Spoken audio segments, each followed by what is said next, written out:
हरे कृष्ण। श्री लक्ष्मी नारायण भगवान की जय। हस्तिनापुर का राजमहल दिव्य आभा से प्रकाशित था। धर्मराज युधिष्ठिर अपने राज सिंहासन पर विराजमान थे और राजसभा में श्रेष्ठ ऋषि मुनि, मंत्रीगण और राज परिवार के सदस्य उपस्थित थे। तभी स्वर्णमय आकाश में एक दिव्य प्रकाश प्रकट हुआ। संपूर्ण वातावरण हरि नाम के मधुर नाद से गूंज उठा।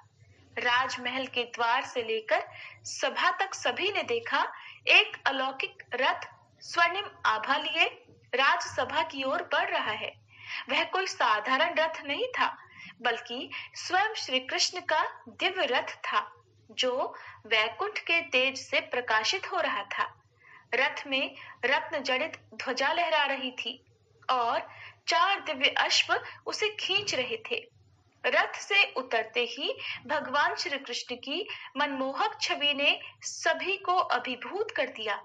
श्याम सुंदर पीतांबरधारी मुरलीधर श्री कृष्ण मंद मुस्कान के साथ धर्मराज युधिष्ठिर के समीप आए।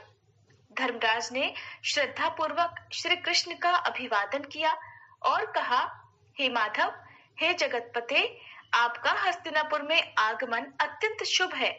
कृपया बताइए कि चैत्र मास के शुक्ल पक्ष की एकादशी का क्या महत्व है? कौन सा व्रत इस दिन किया जाता है जो सभी पापों का नाश कर मोक्ष प्रदान करता है?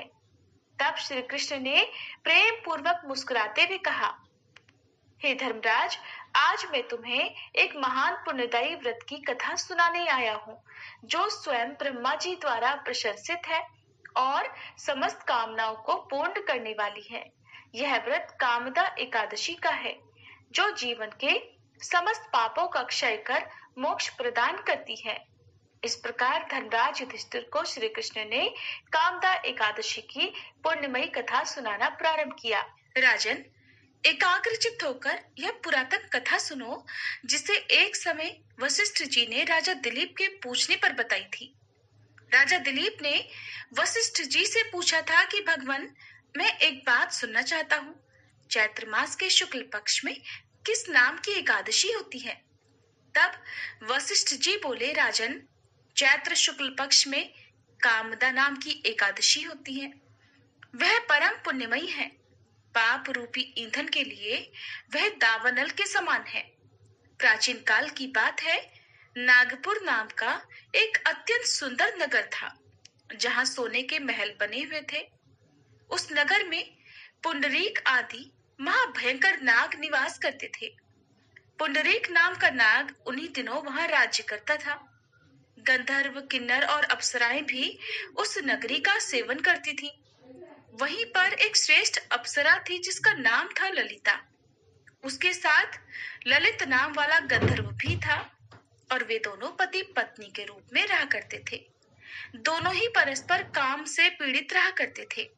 ललिता के हृदय में सदा पति की ही मूर्ति बसी रहती थी और ललित के हृदय में सुंदरी ललिता का नित्य निवास था। एक दिन की बात है, नागराज पुंडरीक राजसभा में बैठकर मनोरंजन कर रहा था। उस समय ललिता का गान हो रहा था, किंतु उसके साथ उसकी प्यारी ललिता नहीं थी। गाते गाते अचानक उसे अपनी पत्नी ललिता का स्मरण हो आया। इसलिए उसके पैरों की गति रुक गई और जीभ लड़खड़ाने लगी। तब नागों में श्रेष्ठ करकोटक को ललित के मन का संताप पता चल गया। इसलिए उसने राजा पुंडरीक को उसके पैरों की गति रुकने और गान में त्रुटि होने की बात बता दी।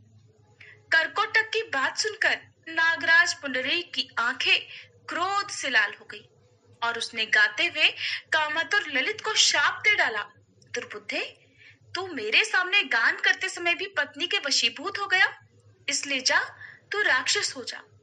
महाराज पुंडरीक के ऐसा कहते ही वह गंधर्व राक्षस हो गया। भयंकर मुख, विकराल आंखें और देखने मात्र से भय उपजाने वाला रूप। ऐसा भयंकर राक्षस होकर वह अब कर्म का फल भुगतने लगा।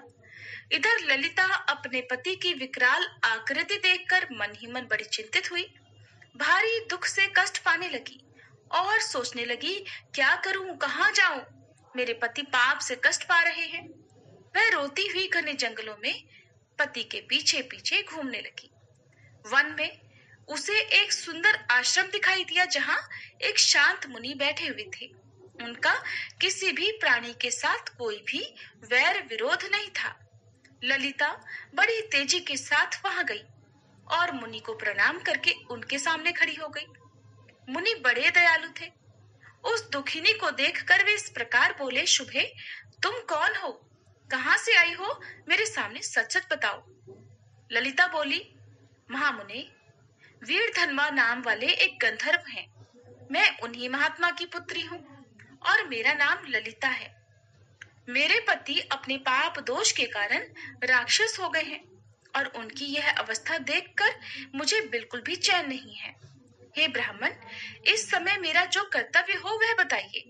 हे विप्रवर, जिस पुण्य के द्वारा मेरे पति राक्षस भाव से मुक्ति पा जाएं, कृपया उसका उपदेश कीजिए। तब ऋषि बोले, शुभे, इस समय चैत्र शुक्ल पक्ष की कामदा नाम की एकादशी तिथि है, जो सब पापों को नाश करने वाली और अति उत्तम है। तुम उसी का विधि पूर्वक व्रत करो और इस व्रत का जो पुण्य हो उसे अपने स्वामी को दे डालो। पुण्य देने पर क्षण भर में ही उसके शाप का दोष दूर हो जाएगा। भगवान श्री कृष्ण कहते हैं, राजन, मुनि का यह वचन सुनकर ललिता को बड़ी प्रसन्नता हुई और उसने एकादशी को उपवास करके द्वादशी के दिन उन ब्रह्मऋषि के समीप ही भगवान वासुदेव के श्री विग्रह के समक्ष अपने पति के उद्धार के लिए यह वचन कहा, मैंने जो यह कामदा एकादशी का उपवास व्रत किया है, उसके पुण्य के प्रभाव से मेरे पति का राक्षस भाव दूर हो जाए। वशिष्ठ जी कहते हैं, ललिता के इतना कहते ही उसी क्षण ललित का पाप दूर हो गया। उसने दिव्य देह धारण कर लिया और वह राक्षस भाव भी चला गया और उसे पुनः गंधर्वत्व की प्राप्ति हो गई। हे राजन, वे दोनों पति पत्नी कामदा के प्रभाव से पहले की अपेक्षा और भी अधिक सुंदर रूप धारण करके विमान पर आरूढ़ होकर अत्यंत शोभा पाने लगे। ये जानकर इस एकादशी के व्रत का यत्न पूर्वक पालन करना चाहिए। मैंने लोगों के हित के लिए आपके सामने इस व्रत का वर्णन किया है। कामदा एकादशी ब्रह्म हत्या आदि पापों तथा पिशाचत्व आदि दोषों का भी नाश करने वाली है। राजन, इसके पढ़ने और सुनने से वाजपेयी यज्ञ का फल मिलता है। भगवान श्री कृष्ण के श्रीमुख से कथा का श्रवण कर धर्मराज युधिष्ठिर ने कहा कि हे केशव, आपकी यह कथा जन्म जन्मांतर के पापों का नाश करने वाली है। आज से हम सभी इस व्रत का पालन अवश्य करेंगे। सभी सभासदों ने एक स्वर में भगवान की जय जयकार की। अंत में श्री कृष्ण ने धर्मराज को आशीर्वाद देकर कहा, जो इस कथा को श्रद्धा से सुनेगा और व्रत करेगा, उसकी मनोकामनाएं पूर्ण होंगी और उसे निश्चित ही विष्णु लोक की प्राप्ति होगी। धर्मराज ने एक बार फिर से भगवान श्री कृष्ण से कहा, हे माधव, आपने हमें कामदा एकादशी व्रत का महत्व बताया, किंतु हमें ये भी बताइए कि इस व्रत में तुलसी माता का स्थान क्यों सर्वप्रथम है? क्यों बिना तुलसी पूजन और कथा के एकादशी व्रत को पूर्ण नहीं माना जाता? तब धर्मराज युधिष्ठिर को इस प्रकार बताते हुए श्री कृष्ण मंद मुस्कान के साथ बोले, हे धर्मराज, तुलसी माता केवल एक पौधा नहीं बल्कि स्वयं देवी लक्ष्मी का स्वरूप है। उनकी कथा को सुनने मात्र से ही समस्त पापों का नाश होता है और भगवान श्री हरि की कृपा प्राप्त होती है। जो भी व्यक्ति एकादशी से पूर्व श्रद्धा पूर्वक तुलसी माता की कथा सुनता है, वह अनंत पुण्य का भागी बनता है। अब मैं तुम्हें तुलसी माता की पावन कथा सुनाने जा रहा हूँ, जो न केवल पापों का नाश करेगी बल्कि व्रत को पूर्ण करते हुए मोक्ष का द्वार भी खोलेगी। इस प्रकार भगवान श्री कृष्ण ने तुलसी माता की दिव्य कथा सुनाना प्रारंभ किया। श्री कृष्ण ने धर्मराज युधिष्ठिर से कहा, हे धर्मराज, तुलसी माता केवल एक पौधा नहीं बल्कि स्वयं देवी लक्ष्मी का रूप है। प्राचीन काल में तुलसी माता एक देवी थी जिनका नाम वृंदा था। वे परम सती और भगवान विष्णु की अनन्य भक्त थीं। एक बार असुर राज जलंधर ने देवताओं को पराजित कर स्वर्ग पर अधिकार कर लिया। उसकी शक्ति उसकी पत्नी वृंदा के पतिव्रत धर्म से उत्पन्न हो रही थी। जलंधर को अमरता प्राप्त थी क्योंकि उसकी पत्नी की भक्ति और सतीत्व के कारण कोई भी उसे मार नहीं सकता था। देवताओं ने भगवान विष्णु से प्रार्थना की। तब श्री हरि ने माया रचकर जलंधर का स्वरूप धारण कर लिया और वृंदा के समक्ष प्रकट हो गए। सती वृंदा ने जैसे ही अपने पति रूप में श्री हरि को देखा, उसका सतीत्व भंग हो गया और उसी क्षण जलंधर का वध हो गया। जब वृंदा को इस छल का पता चला तो उन्होंने भगवान विष्णु को श्राप दे दिया कि वे पत्थर के रूप में बदल जाएं। यही कारण है कि भगवान शालिग्राम रूप में प्रतिष्ठित हुए। इसके बाद श्री हरि ने वृंदा को आशीर्वाद दिया कि वे सदा के लिए तुलसी के रूप में जन्म लेंगी और सृष्टि में हरि भक्ति का प्रचार करेंगी। उन्होंने ये भी कहा कि जो कोई तुलसी पत्र अर्पित करेगा उसे अनंत पुण्य प्राप्त होगा और मेरा आशीर्वाद भी मिलेगा। भगवान श्री कृष्ण आगे धर्मराज युधिष्ठिर से बोले, हे धर्मराज, तुलसी पूजा के बिना मेरी पूजा पूर्ण नहीं होती।